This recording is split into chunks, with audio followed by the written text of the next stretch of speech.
कराची शहर में पिछले चंद सालों के दौरान तरक्याती मंसूबों पर खासा काम हुआ है। शहर का नक्शा बदल गया है, लेकिन कच्ची बस्तियां अब भी नज़रअंदाज हैं, जिसका सबसे बड़ा सबूत 5 लाख इंसानों की आबादी मच्छर कॉलोनी है। लेकिन इस तरह की बहुत सारी आबादियां और मुल्क भर में फैली हुई कच्ची बस्तियां लैंड माफिया की पैदावार हैं। पाकिस्तान भर में फैला हुआ कब्जा माफिया सरकारी और प्राइवेट अराजी पर कब्जे करता है, गरीबों को सस्ते प्लॉट के झांसे देकर प्लॉट बेचता है और जब तक सरकारी मशीनरी हरकत में आती है तब तक लाखों अफराद के बेमकान होने का खदशा रहता है। इस वक्त एक दफ़ा फिर से मौजू है मच्छर कॉलोनी कराची, जहां की लाखों इंसानों की आबादी शदीद ख़तरे में है। सेहत, रोज़गार, ज़िंदगी, बुनियादी सहूलियात और पानी तक के मसाइल यहाँ पर इंसानों के बस से बाहर हो चुके हैं। बाकी तफसीलात जानने के लिए सच के सफ़र में मेरे साथ रहिए।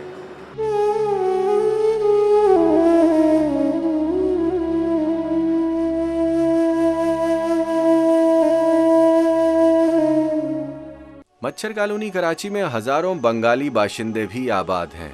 कुछ सकूते ढाका के बाद बांग्लादेश हिजरत ना कर सके और कुछ हिंदुस्तानी बॉर्डर्स को क्रॉस करके पाकिस्तान में दाखिल हुए। इन्हें यहाँ रहते हुए कई दहाइयाँ गुजर गई हैं, लेकिन जिंदगी है कि आज तक सेटल नहीं हो रही।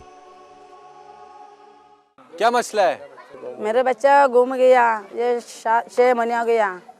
कहाँ गया था बच्चा जो वापस नहीं आया? बताओ, पिछड़ी में लाकड़ी माकड़ी उठाए मैं गोरी पे उठाने गया तो कौन सा बंदा ले जाके मैं मालूम नहीं करता। बंदा कोई ले गया?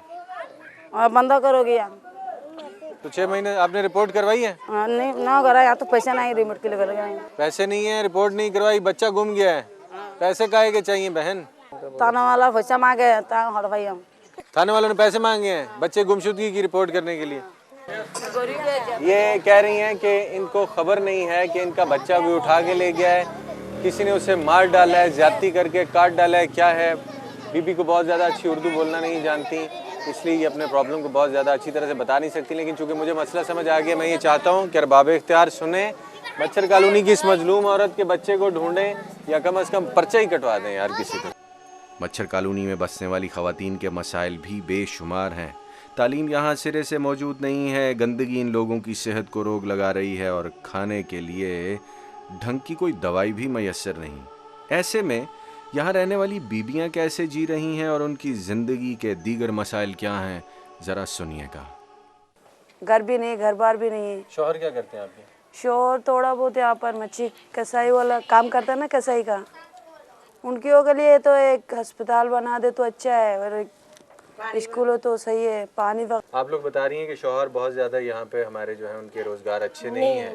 हाँ। तो बीबियों का आप लोग काम करना चाहती हैं? जी, हम लोग घर में ही रह के काम करने चाहते हैं। जैसे क्या होना चाहिए आपके लिए? जैसे यहाँ पे हुकूमत कोई ऐसा फैक्ट्री खोल दे, औरत वहाँ जाके काम कर सके, जैसे पर्दे में बाहर ना जा सके। मच्छर कॉलोनी के अंदरून इलाके में एक घर नजमा बीबी का भी है, जो अपने 9 बच्चों के साथ एक बेवा औरत की जिंदगी गुजार रही है। घर बोसीदा है, सर पर शौहर मौजूद नहीं, कारोबार है नहीं। ऐसे में यतीम बच्चे पालना और इनकी मुनासिब तालीम और तरबियत इस गरीब औरत के बस का काम नहीं। सरकार को देना था, हम लोग तो बिजली का बिल भी बढ़ता है, पूरा बिजली का बिल भी इस लोग इधर देता है। मगर कुंडा उंडा जो डालता है डालने वाला जो नहीं मैंने तो नहीं डाला हुआ है। शौहर आपके कहाँ है? इंतकाल हो गया। कब फौत हुए? 1 साल से ऊपर हो गया। बच्चे कितने हैं आपके? मेरे 9 बच्चे। तो फैमिली प्लानिंग का कोई रिवाज नहीं था? बेटा नहीं था, 8 बेटी हो गया, फिर बेटा करके बस इतना सारा बच्चा हुआ। नजमा बेगम का शौहर गुर्बत के बावजूद बेटे की ख्वाहिश में धड़ाधड़ बच्चे बनाता रहा और एक दिन 8 बच्चों को दुनिया में और एक बेटे को माँ के पेट में छोड़कर इस दुनिया से चला गया। लेकिन बेटी अपने खानदान का दुख समझती है और धाड़े मार मार के रोती हैं। काश बेटों के शौकीन बाप और बेटियों से नफरत करने वाले लोग इस बच्ची की बातों को महसूस कर सकें। हम लोग बंगले में काम कर रहे हैं, हमारा अब्बू भी नहीं, हम लोग क्या करें अब? अपनी अम्मी को देख के इतना दुख लगता है हमें। बच्चा अम्मी को ऐसे काम करते देख के दुख होता है। मैं काम कर रही होती हूँ, अकेले घर पर होती है ना, इसके लिए। वो मेरा बच्चा, आप सबसे बड़ी हो? जी। आपकी इतनी ज़बरदस्त प्यारी बेटी है, इतना एहसास करती है आपने एक बेटे के लिए 9 बच्चे, ये तो आपको एक ही बेटी बहुत काफ़ी थी बहन।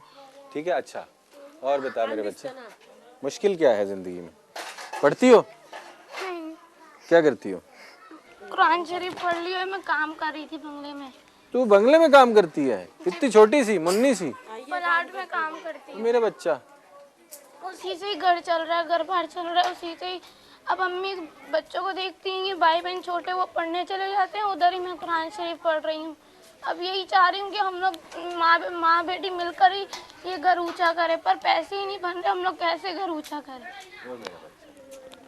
सगीर और अरब कल्चर में ऐसे ख़ानदान और ऐसे अफराद कसरत से पाए जाते हैं जो नरीना औलाद की खातिर 10-10, 12-12 बच्चे भी पैदा करने से गुरेज नहीं करते। वसाइल कुछ भी हों, ये बच्चे बड़े होकर क्या करेंगे, इन लोगों का क्या होगा, सेहत, तालीम, रोज़गार और ज़िंदगी की बुनियादी ज़रूरियात भी इनकी पूरी हो सकेंगी या नहीं, हमारे माशरे में अक्सर लोग नहीं जानते। इस वक्त मेरी मंजिल है मच्छर कॉलोनी के नौ मुस्लिम राशिद की बीवी रेहाना, जिसकी ज़िंदगी की दास्तान तो बड़ी कर्बनाक और ये औरत जालमाना रवैयों का शिकार है। हमारे मुआशरे में बेवा हो जाने वालियाँ और तलाक याफ्ता बीबियाँ अक्सर ऐसे मसाइल में घिरी रहती हैं। इन मसाइल को हल करने के लिए मुआशरे का कोई भी तबका तैयार नजर नहीं आता। बस 3 साल तक मैं बैठी रही, मेरे साथ कुछ ऐसा हो गया था तो मैंने इनसे शादी की।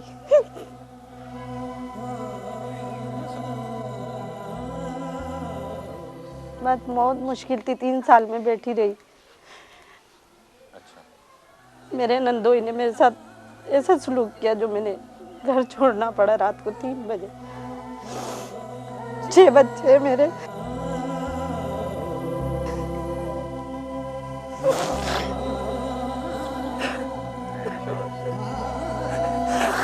अच्छी खासी में रहती थी, जॉब पर भी जाती थी, इल्जाम भी लगते थे, फिर भी मैं जाती रही। लेकिन नंदोई ने मेरे साथ ऐसा वो करा, नन ने और जेठ ने, मेरे को घर वो छोड़ना पड़ा। सब मिले हुए थे आपस में? जी, लाइन्स एरिया में रहती थी मैं। तो आपको इस जुल्म का शिकार क्यों किया उन्होंने? पता नहीं, वो कहते थे कि बस चली जाइए। मेरी नन ने मेरे काटा था, कमर पे भी मेरे निशान है। बहुत वो लोग मेरे साथ जुल्म करते थे, मारते थे, पीटते थे, फिर भी मैं रही। लेकिन नंदोई ने मेरी इज्जत पे हमला किया तो मैं वहाँ से घर छोड़ के जी। लेकिन मैं आज बोल रही हूँ, मेरे 6 बच्चे मुझसे नहीं मिलते। ही नहीं है। आता है बड़ा लड़का मेरी बहन के घर, लेकिन उसको वो लोग मारते हैं, फिर वो नहीं आता। बच्चों को पता है सारी ज्यादती का जो आपके साथ? जी, बड़े लड़के को पता है। कितनी उम्र है उसकी? 17 साल। क्या कहते हैं?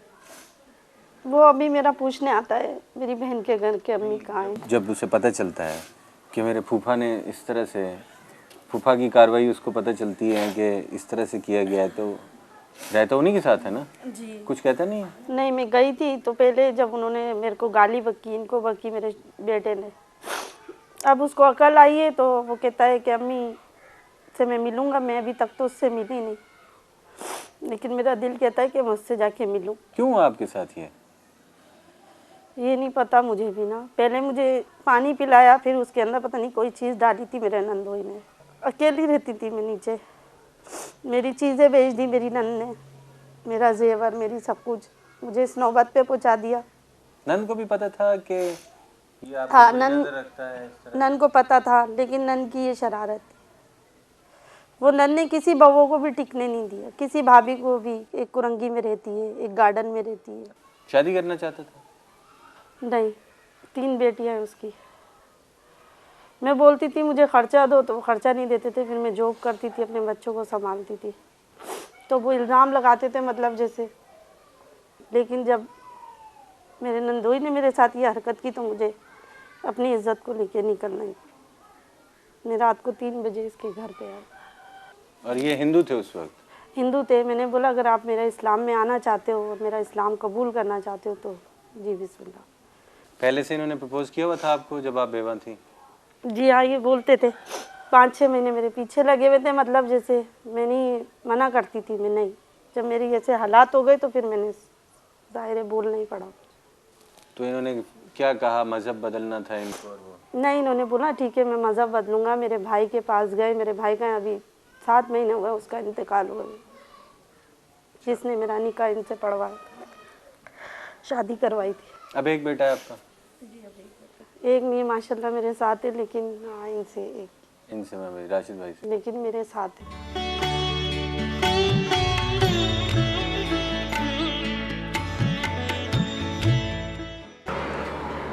जिन मुआशरों में इज्जत बंदूक की नोक पर लूटी जाए और इंसाफ जूते की नोक पर फराहम किया जाए, वहाँ इंसान, हैवान, चरिंद परिंद, हत्ता के वहशी दरिंदों का जीना भी मुश्किल हो जाता है। अल्लाह रब्बुल इज़्ज़त पाकिस्तान को उस बुरे वक्त से बचाएं जब हमारे यहाँ इंसाफ ना होगा, और बिल्कुल ना होगा।